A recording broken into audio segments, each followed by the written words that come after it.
మంచిలో పరిచయం పాస్టర్ గారు పరిచయం చెప్పలేదు కాబట్టి గజ్వేల్ సేవ చేస్తున్న సిల్ పాస్టర్ గారు కొద్దిసేపు మాట్లాడుకుంటారు. దేవుని నామానికి మహిమ కలుగును గాక. 5 నిమిషాలు మీరంతా ఉదయకాలం నుంచి కూడా మరి దుఃఖ సాగరంలో ఉన్నటువంటి కుటుంబాన్ని అనేక రీతులుగా మనం ఓదార్చినాం. మరి అందరూ కూడా భోజనాలు చేయకుండా ఉన్నారు. వాతావరణ పరిస్థితిని బట్టి నేను 5 నిమిషాలు దేవుని వాక్యాన్ని పంచుకొని ముగిస్తాను. ఒక 5 నిమిషాలు దయచేసి అందరూ కూడా వచ్చిన బంధువులు అందరూ కూడా మీరు ఓపిక పట్టాల్సిందిగా మనవి చేస్తూ ఉంటున్నాను. కొరింథీయులకు రాసినటువంటి 2వ పత్రిక 5వ అధ్యాయము 1వ వచనం. భూమి మీద మన గుడారమైన ఈ నివాసము శిథిలమైపోయినను చేతి పని కాక దేవుని చేత కట్టబడినదియు నిత్యమైనదినైన నివాసము పరలోకమందు మనకున్నదని ఎరుగుదుము. చదవబడిన లేఖన భాగము దేవుడు మన వినికిడిలో ఫలింపచేయును గాక.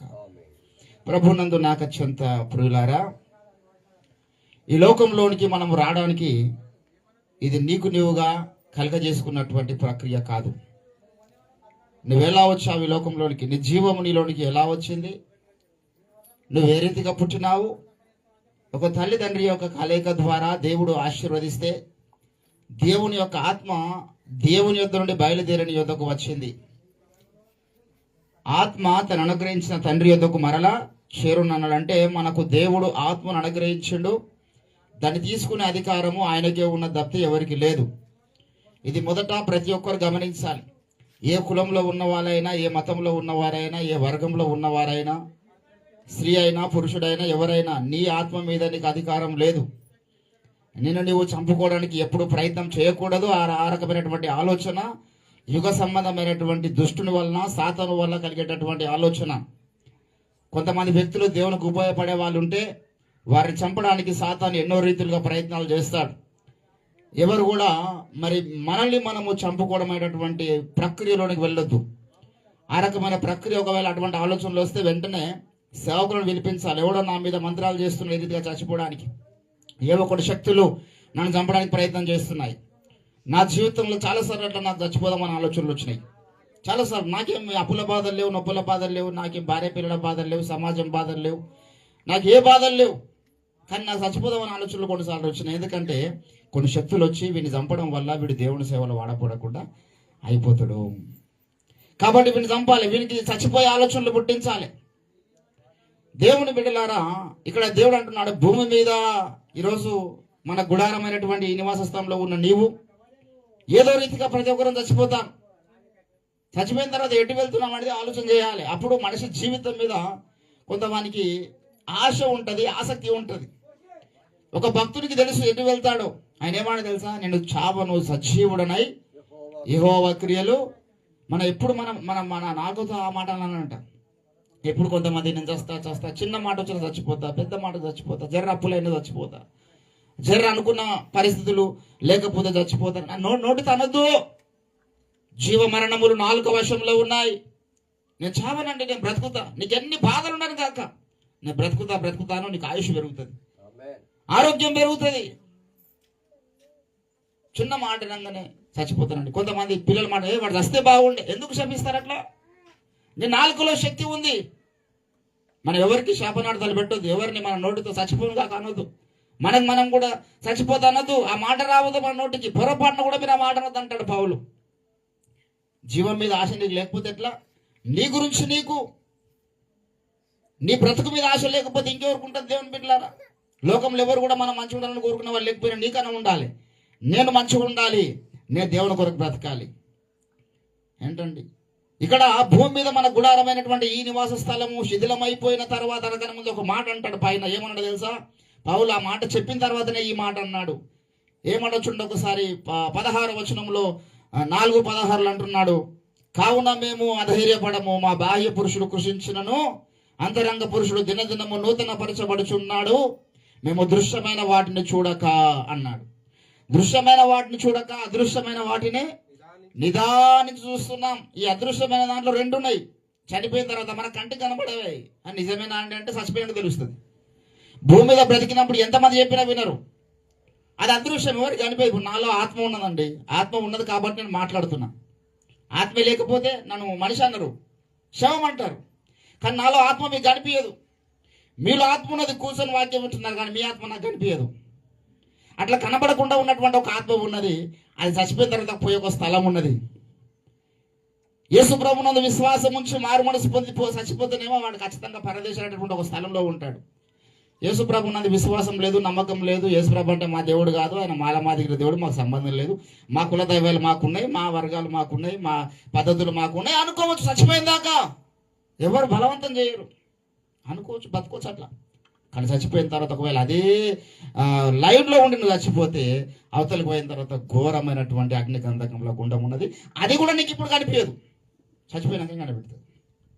ఆ స్థలానికి ఎవరిని వెళ్ళనియకూడదన్న రాత్రి పగలు సేవకులు అందరూ అంట మాటలు పడి తిట్లు పడి, మాకు చాలామంది అంటారు, మా వాళ్ళ సేవకులు బతుకు తెరవ కొరకు వచ్చిర్రా, అరే వాళ్ళు ఏదో పొట్ట తిప్పల కొరకు చేస్తున్నారా, వారు అంతా మాకు లేదండి, మాకు ఎవరు ఏమి చెప్పినా పర్వాలేదు, మీ ఆత్మను రక్షించుకోండి అని చెప్తాం మేము. మా జీవనోపాధి కొరకు కాదు. ఇప్పుడు నేను ఇంత చిన్న వయసులో నాకు ఏ శాతం కాదు, పని చేసుకుని బతకలేనా? నాకు రాని పని అంటే ఏమున్నది? కానీ ఎందుకు నేను సువార్త చెప్తూ ఉన్నాను రాత్రి పగళ్ళు అంటే, ఆత్మ యేసు ప్రభునందు విశ్వాసం ఉంచకుండా చచ్చిపోతే అవతల ఎంత ఘోరమైన స్థలమో నాకు తెలుసు కాబట్టి నేను సువార్త పూనుకున్నా. భూమి మీద ఎవరు చచ్చిపోయినా అడ్డే పోయినరు, కానీ అవతలకు పోయి యువతలకు వచ్చినటువంటి మనిషి చెప్పిండు యేసు ప్రభుల వారు. ఆయన చనిపోయి తిరిగి లేచిన తర్వాత ఏమాడో తెలుసా? అరే బాబు, అక్కడ ఘోరమైన అగ్ని గంధకంలో గుండం ఉన్నది, అక్కడ అగ్ని ఆరదు, పురుగు ఆ స్థలానికి పోకుండా అని చెప్పినాడు. వాడు ధనవంతుడు వినలే, నాకేం తక్కువ ఉందని నీకు నమ్ముకోవాలి పోయి, నాకు అన్ని ఉన్నాయి, ఆస్తులు ఉన్నాయి, అంతస్తులు ఉన్నాయి, ఉదారంగా వస్త్రాలు ధరించుకుంటున్నా, తినడానికి మంచి తిండి ఉన్నది అనుకున్నాడు. చచ్చిపోయిందాకా ఒక లాజర్ అనే ఒక బీదవాడు ఉన్నాడు, వాడికి తినడానికి తిండి లేవు. ఆ ధనవంతుడు ఇంటికాడ తింటున్నప్పుడు ఆ బల్ల మీద తిండంగా పడే పక్కకు పడేటటువంటి మెతుకులు తీసుకుపోయి అక్కడ కుక్కలకు పడేస్తారు.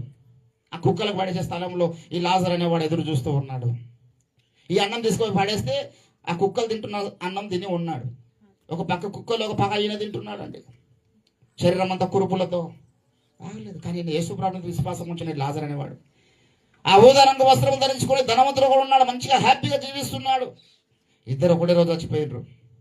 చచ్చిపోయిన తర్వాత ఒక్క నిమిషంలో మారిపోయింది చరిత్ర. ఒకటే నిమిషం, ఒక సెకండ్లో రివర్స్ అయిపోయింది.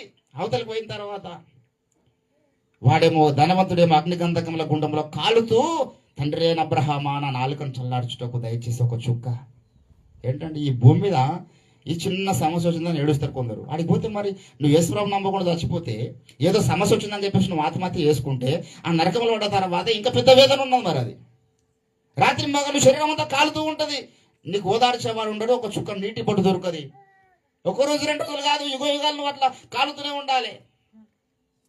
ఈ ధనవంతుడు వీళ్ళు అక్కడ పడి ఏడుస్తున్నాడు, అప్పుడు నెత్తినోరు కొట్టుకుంటున్నాడు. వాడు ఏం లాభం చెప్పు? అప్పుడు కొట్టుకుంటే భూమి మీద ఉన్నప్పుడే మంచిగా బతుకున్నాడు ఆయన. తాగకుండా బతుకు, తిరగకుండా బతుకు, నీ భార్య పిల్లని ప్రేమించు, నీ కుటుంబాన్ని ప్రేమించు, నీ కుటుంబాన్ని కట్టుకో, దేవుని భయంతో జీవించు అని చెప్తేనేమో అర్థమైతలేదు.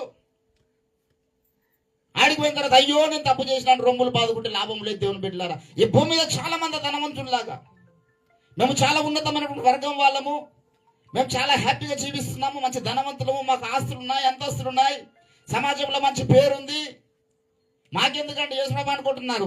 ఆ ధనవంతుని పట్టిన గతే పడతారు అందరికీ. కానీ కొంతమంది నీలాగా నాలాగా దిక్కులేని వారు, బీదలు, లేమిలో ఉన్న వాళ్ళు మాత్రము ఆ లాజర్ లాగా యేసుప్రభు రక్తాన్ని ఆశ్రయించినారు. వీరు చనిపోయిన తర్వాత వీరి చరిత్ర మారబోతున్నది.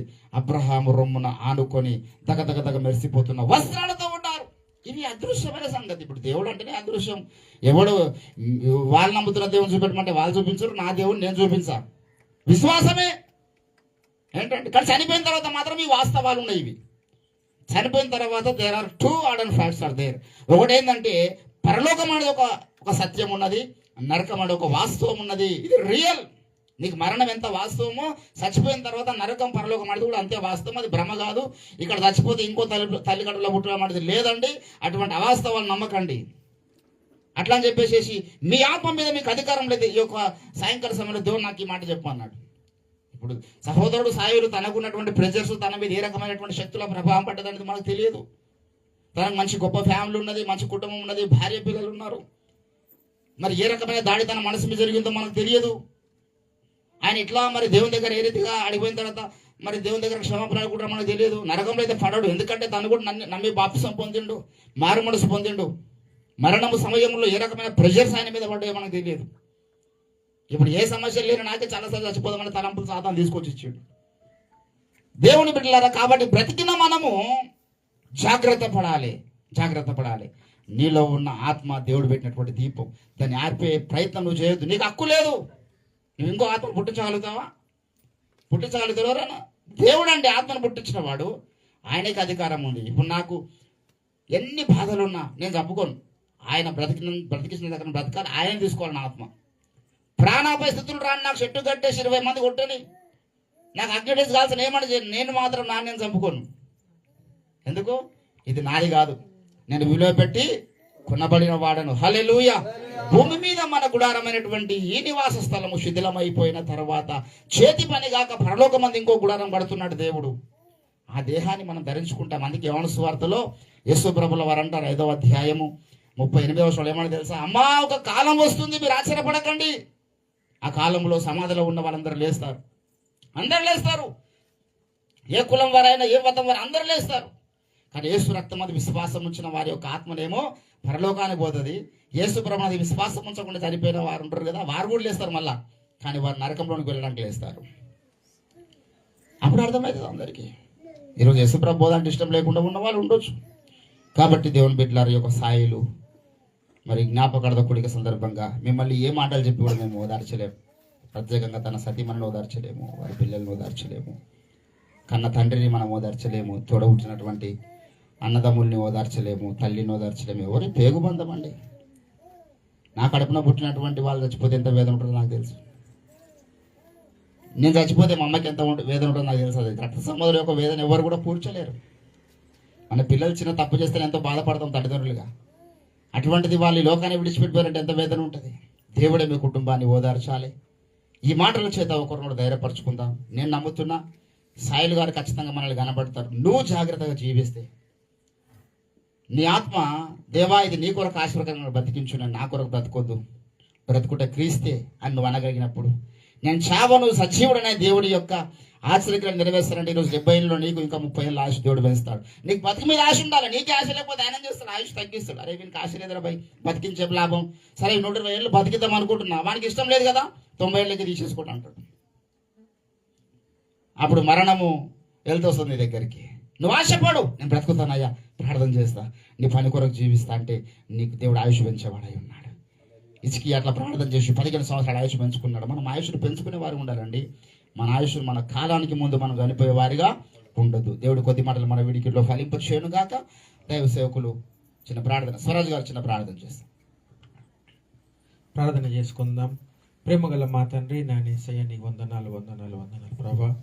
ఇంతవరకు దాసులు పెట్టుకుని తండ్రి నాయన చక్కని ఆదరణకరణ మన చేత మీరు అయ్యా ఇదిగో నాయన సాయిలు ఈ లోకాన్ని విడిచిపెళ్ళిన తన కుటుంబంతో మీరు మాట్లాడి వందనాలు చెల్లిస్తున్నాం అయ్యా. ఇదిగో ప్రభా, సాయిల యొక్క స్థానాన్ని ఎవరు పూడ్చలేరు ప్రభా. ఇదిగో తండ్రి నాయన, ఇదిగో తన యొక్క భార్య పిల్లలను ప్రభా కృపలో జ్ఞాపకం చేసుకోనండి.